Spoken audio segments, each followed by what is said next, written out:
காலும் பொறுத்தருளும் செல்வக்குமரன்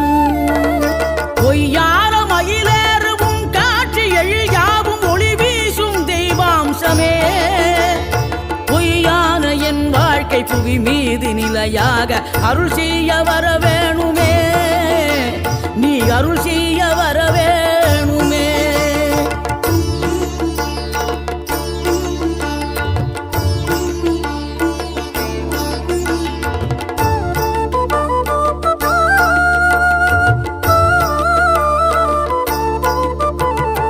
இகழ்தலையும் புகழ்தலையும் ஒரு முகமாய் கருதும்படி செவி உரைத்த முத்து குமரன் நீ வறுமையையும் வளமையையும் சமநிலையை உணரும்படி மதி கொடுத்த